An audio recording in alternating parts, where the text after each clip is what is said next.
¿Cómo están ustedes? Bienvenidas y muy bienvenidos también a un nuevo capítulo de el podcast de AGN Conversar es Natural. Hoy día nos cambiamos de lugar. Estamos haciendo esta conversación desde las oficinas de Sofofa porque nuestra invitada, una de nuestras invitadas, es Rosario Navarro, presidenta, además reelecta hace muy poquito como presidenta por un nuevo periodo. ¿Cómo estás, Rosario? Muy bien, muchas gracias por invitarme. Muy contenta de estar aquí y contenta también de haber sido reelecta por un segundo periodo, por 2 años más. Y aquí además con mi consejero. Sí, vamos a presentar también al consejero Santiago Romero. ¿Cómo estás, Santiago? Todo muy bien, gracias. Qué bueno. Les agradezco a los dos que hayan venido hoy día a participar de este nuevo capítulo. Los quiero presentar para que la gente que nos está escuchando, nos está viendo, tenga un resumen y sepa desde dónde arranca esta conversación. La Rosario Navarro es presidenta de Sofofa, acaba, como les decía, de ser reelegida para un nuevo periodo. Tiene también una muy destacada trayectoria en el mundo empresarial y social, y esa combinación ha hecho que su liderazgo también sea muy particular.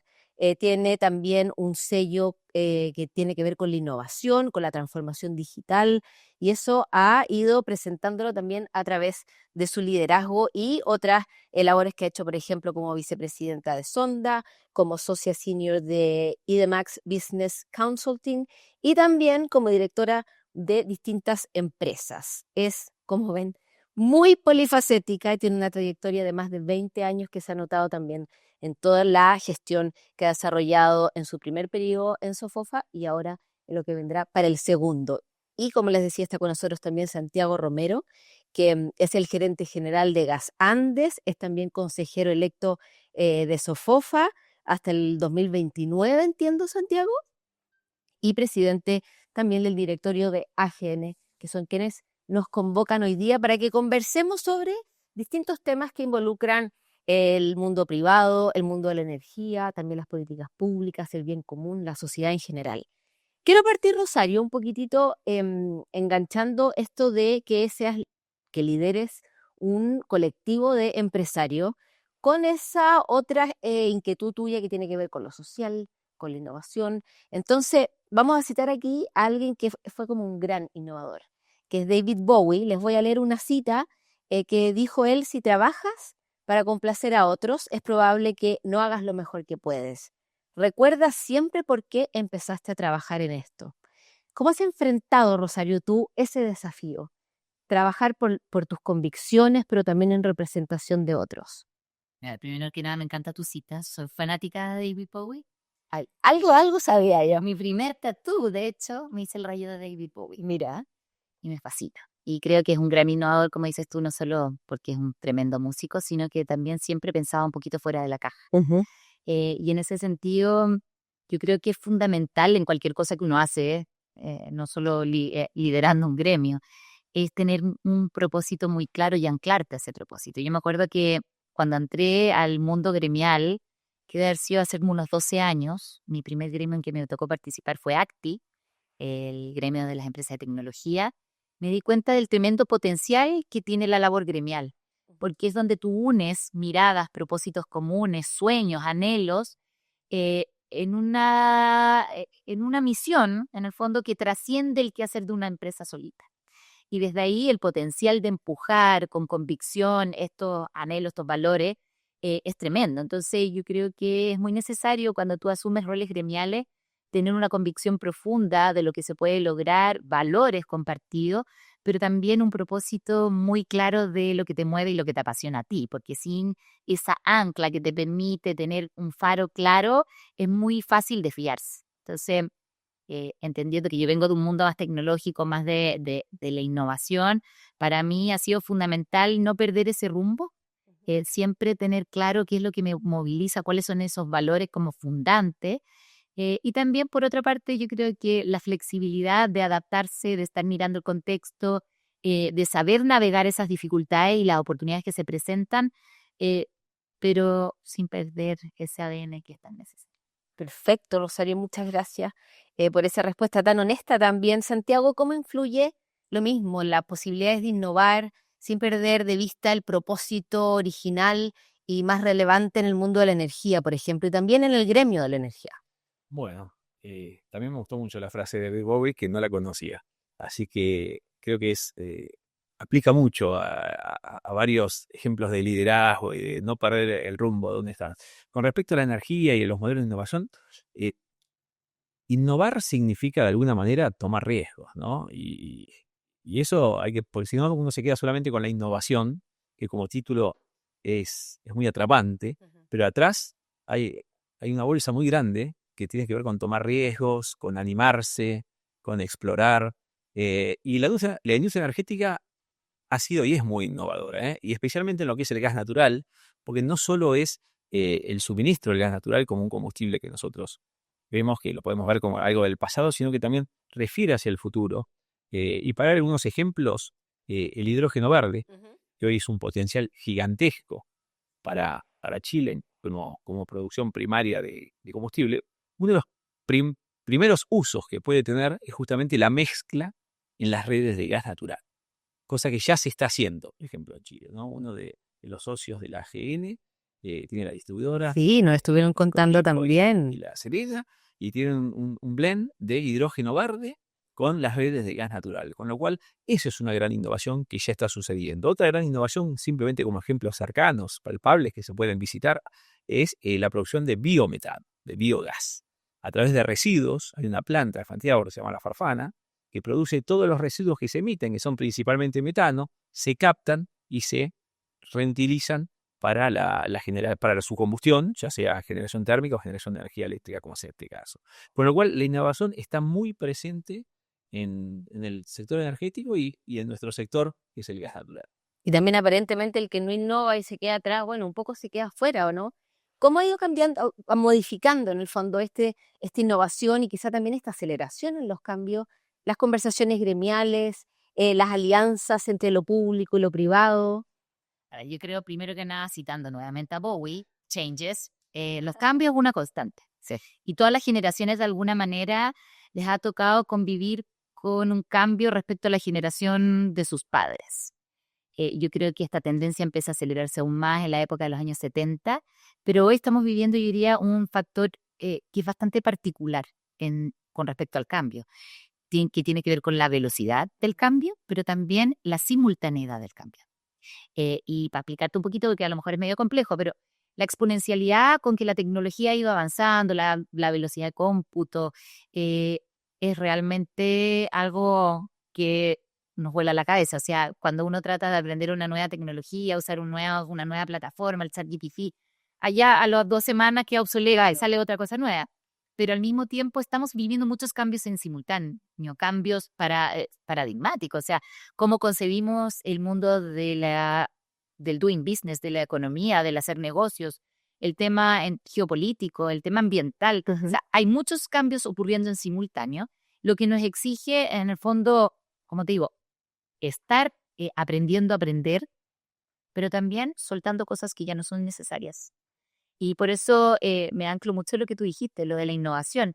Innovar, mucha gente lo asocia solamente a cambios tecnológicos. Innovar es ver oportunidades donde otros ven dificultad y lograr resolverlas de una manera distinta. Y en ese sentido yo creo que hoy día los gremios estamos mucho más permeables a esos cambios. Además, dado el contexto de que está muy revuelto el tema geopolítico, que está muy revuelto el tema social, que hay cambios paradigmáticos hasta como en lo que creemos, las empresas hoy día yo siento que tenemos al mismo tiempo la mirada de tomar en la innovación y el cambio, pero también anclarnos en valores muy profundos. Y cuando hablo de valores, me refiero a la libertad de emprender, me refiero a la resiliencia de levantarte frente a la dificultad o mirar el potencial de la innovación con una mirada superhumana también. Entonces, ahí yo veo que esos como temas más valóricos logran permear mejor en la sociedad. Y ahí tú estás viendo que hay resultados todavía muy tímidos en la encuesta, en la percepción ciudadana con respecto al rol de las empresas y con respecto al crecimiento económico, cosas de esa índole que antes no le importaba a la ciudadanía, y hoy día empieza a tener una importancia mayor. Ven el efecto que tiene el crecimiento de sus propios empleos, ve el efecto que, oye, una empresa a veces me resuelve mucho más que el Estado o que el municipio. Entonces, yo veo que en ese cambio, hoy día los gremios tenemos mucho que aportar. ¿Y qué riesgos hay quizá en esos cambios o en esa ciudadanía más informada, más opinante, que busca otras soluciones? También, ¿qué nuevas conversaciones se han ido abriendo quizá en el mundo de la energía, que ha sido un tema que también la ciudadanía se lo ha tomado un poco, ¿no? Sí, sí, a ver, claramente hay riesgos, como decíamos, innovar es tomar riesgos, pero son riesgos que hay que manejarlos, hay que arbitrarlos de alguna manera, y han abierto muchas conversaciones, ¿no? Una de las grandes conversaciones que se ha abierto con respecto al mundo de la energía y la innovación y todo lo que está, es la discusión del cambio climático, la discusión de cómo hacemos para para equilibrar de alguna manera nuestras expectativas climáticas como sociedad con nuestras realidades en cuanto a seguridad y costo Ujú. de la energía, ¿no? O sea, es muy importante tener en claro de alguna manera que hay una discusión, hay un debate que está en cuál es el camino que se tiene que tomar para tener el óptimo, ¿no? Y una gran discusión o un gran punto que hoy ha aparecido en las discusiones a nivel global es el de la transición energética justa, ¿sí? ¿No?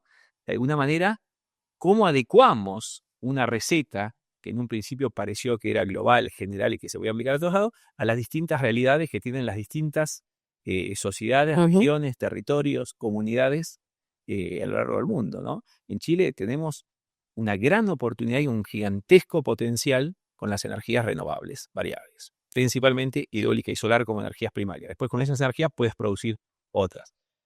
Y justamente el gas natural lo que viene haciendo es potenciar el desarrollo de esas energías, ¿no? Fíjense que uno podría decir, una reemplaza a la otra, una compite con la otra, pero la realidad es que el crecimiento gigantesco que ha tenido de alguna manera ha estado soportado porque hay una energía que es firme, que es base, que permite absorber esas variables, Ujú. ¿no? Porque como yo siempre digo en casa, a todos nos gusta entrar, apretar el botoncito de la luz cuando nosotros queremos y que se prenda en ese momento, instantáneo. Para eso es necesario todo un sistema atrás que de alguna manera complemente y dé la seguridad que se necesita. Así que hay muchas discusiones que se tienen que terminar de ajustar en cuanto a cuál es el mix o cuál es ese balance, es el óptimo para cada una de las sociedades, en específico para la sociedad en Chile. Claro, estamos pensando sobre todo en la realidad chilena, Rosario. ¿Quieres agregar algo a lo que estaba hablando Santiago, sobre todo de la transición energética justa? Yo creo que tenemos una oportunidad tremenda cuando tú ves como las mega tendencias en el mundo, que se habla de, obviamente, que la energía va a ser siempre necesaria, cada vez vamos a requerir más energía y yo creo que se ha instalado un paradigma un poco pernicioso o que no le ha hecho mucho bien a la discusión, que es pensar que el desarrollo económico va en desmedro de la protección y el cuidado del medio ambiente.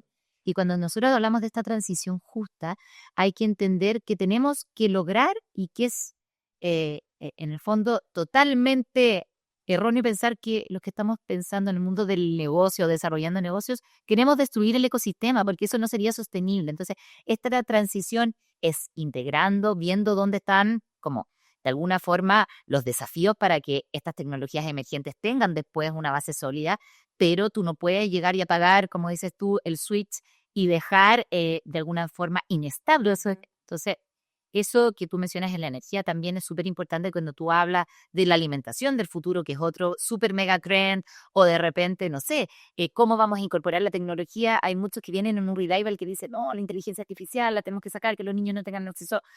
Pero yo creo que tenemos que ir modelando esos caminos, entendiendo que no están exentos de riesgos y dificultades, pero en la medida que nosotros miremos como con esta apertura de mira, que estemos abiertos al diálogo con los que piensan distinto también, que yo creo que es un rol que cumplimos los gremios. Que hablemos es fácil, porque a mí me encanta cuando Santiago habla, que lo explica muy fácil. Es verdad. Porque tal vez el error que hemos cometido en el pasado es que hablamos en complejo, en un idioma que no todo el mundo entiende. Entonces, eso genera distancia y al final lo que necesitamos es que la ciudadanía entienda los beneficios de esta transición justa, que entiendan por qué eso es necesario que existan las empresas para que esa transición ocurra y que esto se construye con la sociedad, con las comunidades y obviamente con una colaboración público-privada, porque son necesarias buenas regulaciones también para que esa transición sea factible.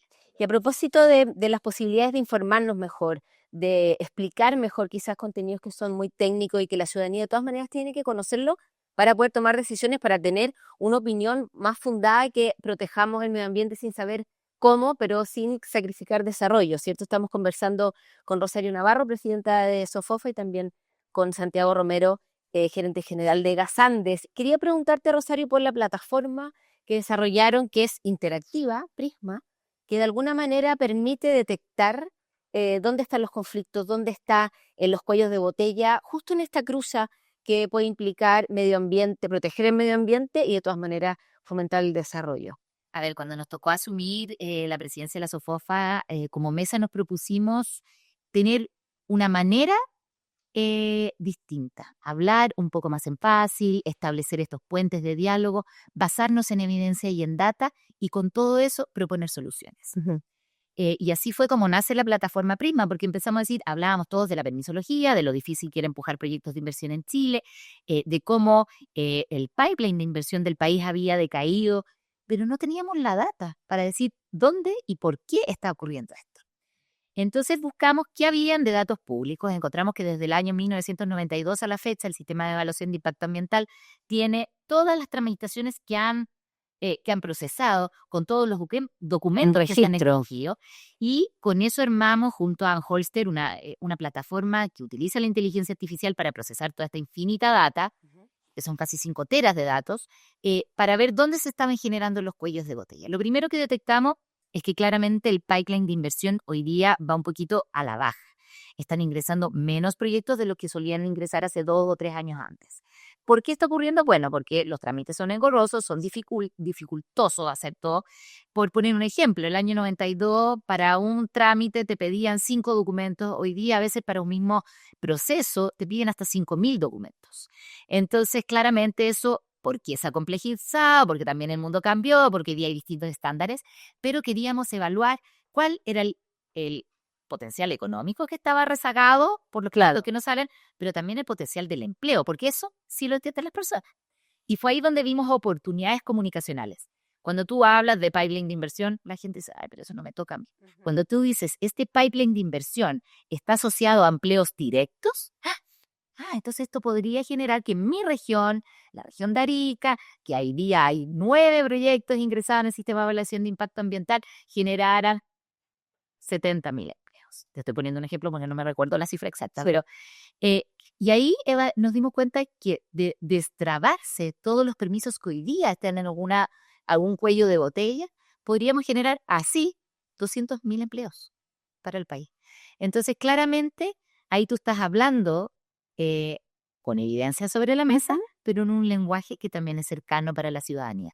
Y vemos que el desarrollo económico sí genera bienestar porque genera empleos formales, sin contar también todos los empleos indirectos que pueden generar esos proyectos, y es una manera mucho más fácil y poner eso a la disposición del mundo de los medios, de la misma diseñadores de políticas públicas, porque yo creo que la data, la evidencia permite tomar mucho mejores decisiones.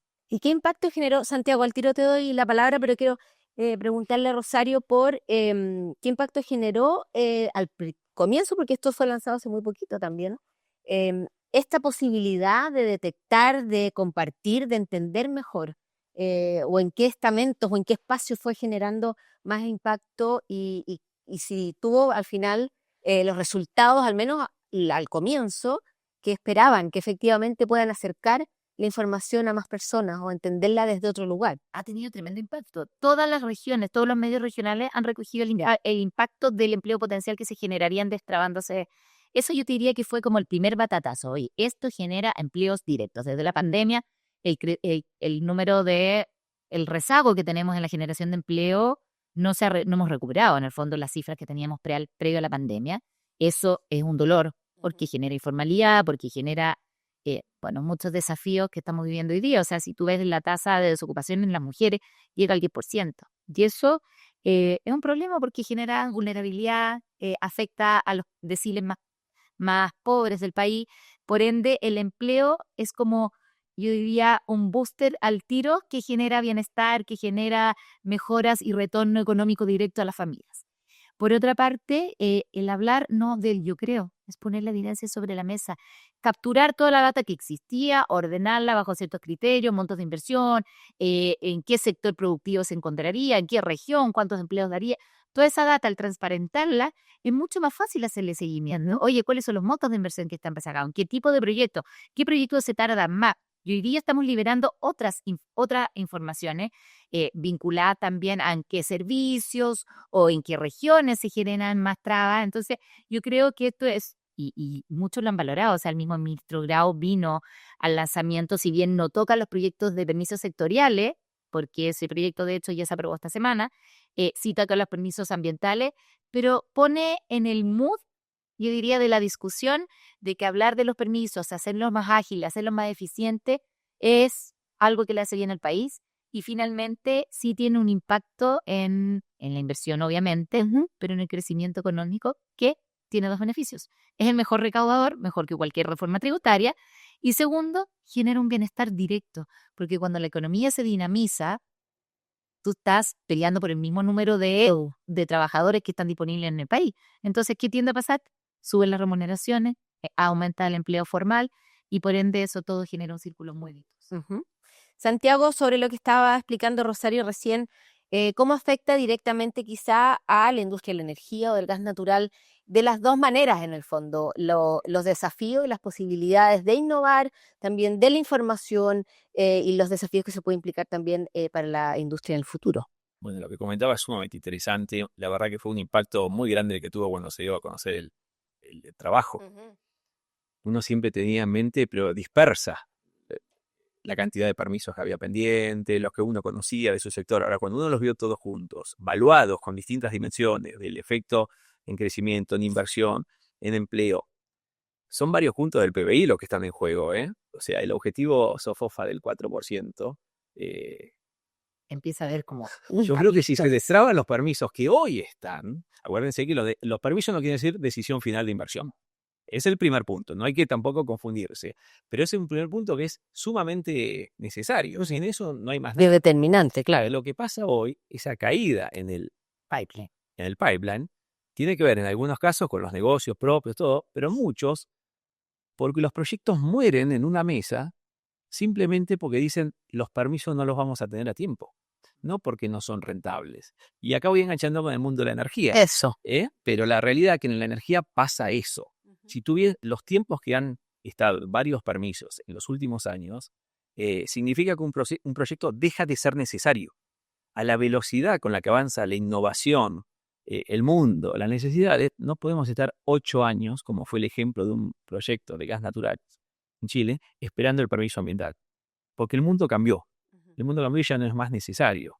Con lo cual, es sumamente importante. Y de nuevo, vuelvo al origen de la pregunta anterior. Es muy necesario tener ese debate que nos dé una hoja de ruta de hacia dónde queremos ir con los requerimientos y con el posicionamiento ambiental y de seguridad energética, para que con eso podamos tener realmente un esquema acorde a lo que uno quiere, ¿no? Porque no en todos los casos uno va a poder hacer lo que quiere. Eso está claro. Claro. Va a haber proyectos que van a poder tener luz verde y otros que no.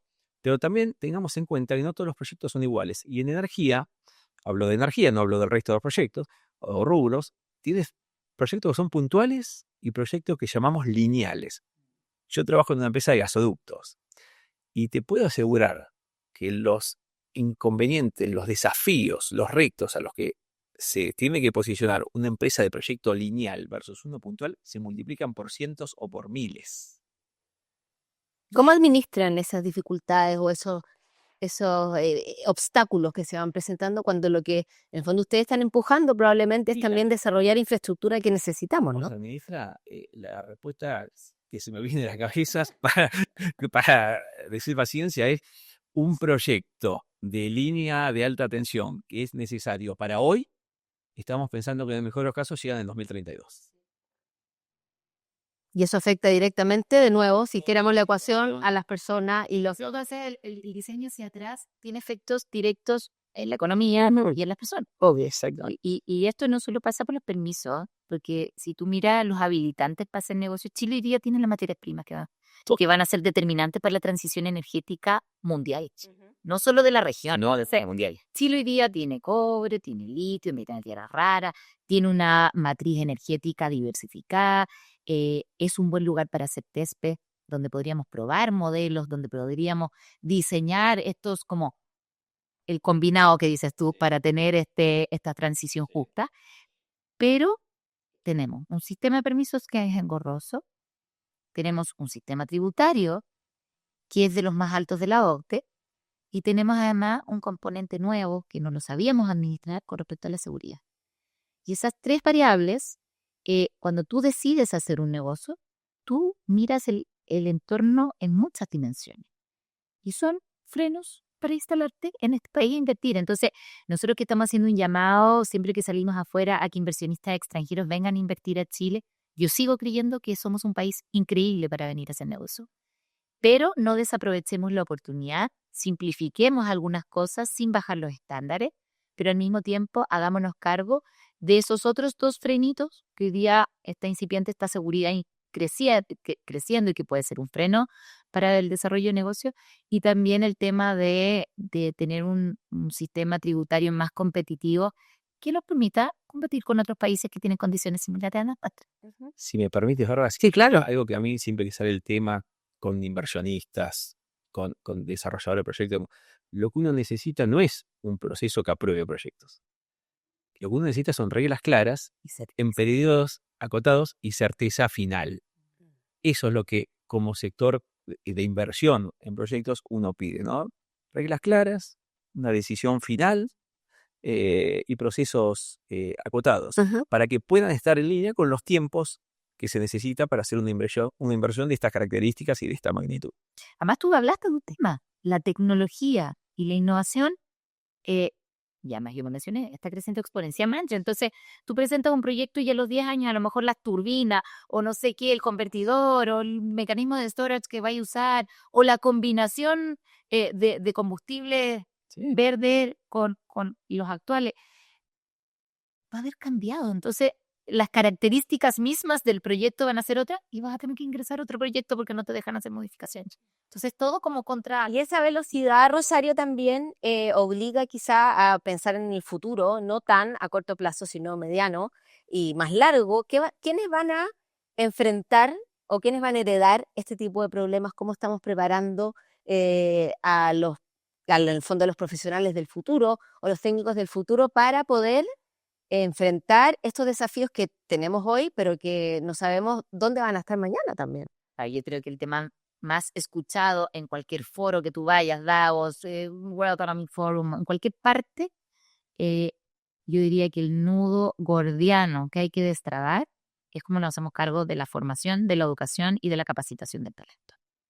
Entendiendo que la educación es algo basal, que en el fondo tenemos que hacernos cargo no solo como sociedad, sino como humanidad. La forma en que aprendimos nosotros, yo creo que ya no, está obsoleta, no va más.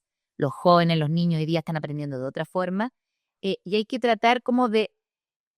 Yo creo que caemos mucho en la tentación del contenido, de la que yo sé, yo lo que aprendí en matemáticas, lo que sé en ciencia, lo mismo nos pasa en los gremios. Yo hablo del consumidor y después voy y hablo del proveedor y después hablo del empresario cuando soy la misma persona. En muchas de las... Entonces, hay que entender esta dimensión de cómo estamos anticipando para preparar de forma adecuada al talento del futuro. Yo creo que es prioritario, que lo tenemos que hacer no solo como país, sino los gremios tenemos una responsabilidad directa en eso.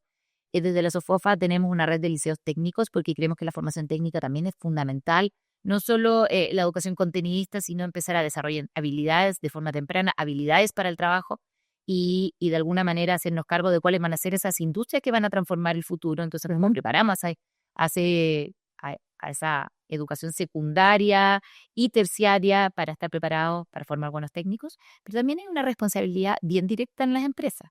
¿Cómo estamos capacitando al talento en la obsolescencia tecnológica? ¿Cómo estamos anticipando que a lo mejor va a haber una tecnología que va a generar disrupciones gigantes en mi modelo de negocio y que yo voy a tener que preparar al talento para que esté dispuesto para tomar ese hype cuando sea necesario? Entonces, ahí vemos que hay un tremendo potencial. Estamos trabajando muy de cerca con distintas instituciones vinculadas al tema de la inteligencia artificial, como anticipamos, y tenemos estudios bien significativos de dónde están como estos faros que nos van a permitir enfrentar este desafío con respuestas claras, con modelos formativos mucho más ágiles, pero también donde las empresas tengamos una responsabilidad más directa y no esperemos que venga el Ministerio de Educación a hacer cambios curriculares, porque eso la verdad va a tardar demasiado tiempo. Ujú. ¿Cómo lo ves tú, Santiago, esa conversación, ese factor está dentro de las conversaciones en el mundo de la energía también? Sí, está dentro. A nivel sectorial han estado, ¿no? Siempre.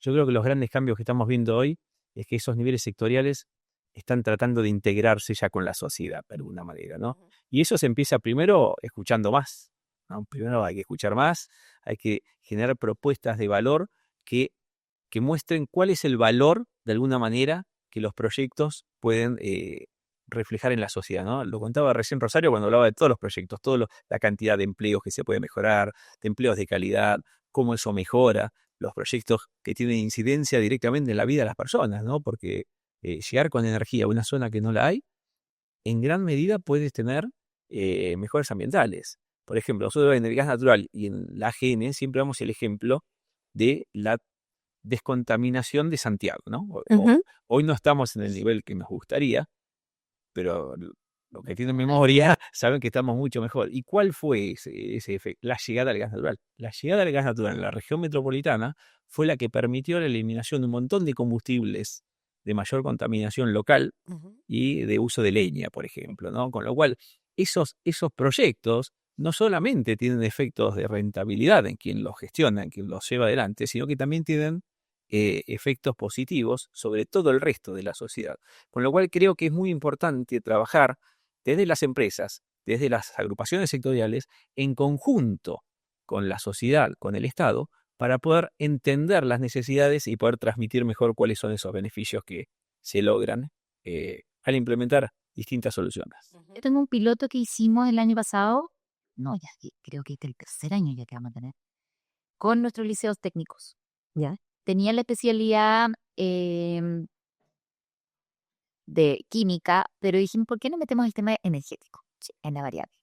Y tenemos niños que están diseñando motores que utilizan hidrógeno verde para hacer andar unos autitos eléctricos, aprendieron toda la mecánica, todo el conocimiento científico que requiere para armar estos motores. Y fue muy bonito porque terminaron compitiendo en Las Vegas, en un concurso donde los niños tienen que hacer esta celda para poder hacer andar los autitos.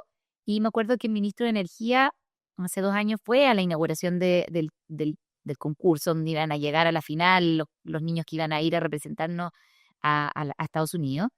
Y le dijo, ustedes yo creo que son los que más saben hoy día de hidrógeno verde en Chile, porque están poniendo en práctica el conocimiento teórico en hacer andar estas celdas.